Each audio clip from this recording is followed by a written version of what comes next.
جی اور کسی کا؟ جی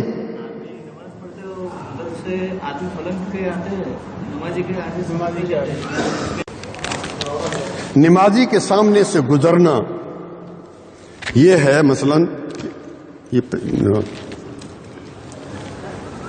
آپ کھڑے ادھر آ جائیں، آپ یہ کیمرے مین ادھر سے.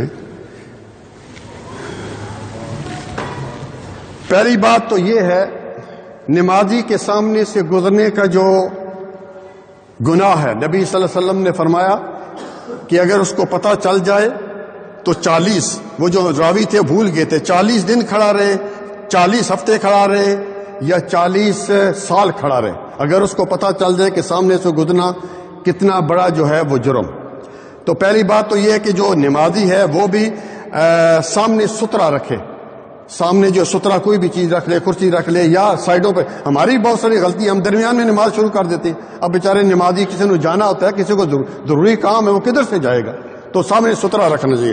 اگر ستھرا پڑا ہوا ہے سامنے مثلا، تو آپ ابھی میرے سامنے سے گزرے، ادھر سے ابھی سامنے سے گزرے، ایسے سے گزرے، یہ سامنے سے گزر رہا ہے، اس کو آپ روکیں.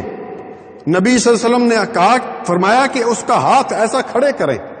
پھر بھی اگر جاتا ہے تھوڑا گر جائے، پھر بھی جاتا ہے، پھر بھی روکیں اس کو. بلکہ ایک جگہ یہ حدیث میں الفاظ ہے، اس کے ساتھ جھگڑا کریں. میری بات سمجھے نا؟ کیوں؟ اگر پھر بھی نہیں رک رہا، اس کا مطلب ہے کہ وہ شیطان. تو ہمیں چاہیے کہ جو ہے وہ سامنے ستھرا رکھیں، اور تاکہ یہ جو اتنا بڑے گناہ سے ہم بچ جائیں. جزاک اللہ خیر. باٹل نہیں، کم از کم 1 فٹ کی کوئی چیز ہو. ایک جو ہے وہ کیا ہوتا ہے اس کا کوہان اونٹ کا جو ہوتا ہے، یا نیزہ جو ہوتا ہے، اس طرح بالکل چھوٹی سی یہ جو دکھائیں، یہ باٹل نہیں، کچھ نہ کچھ اور کرسی وغیرہ جو ہے وہ رکھنی چاہیے. جی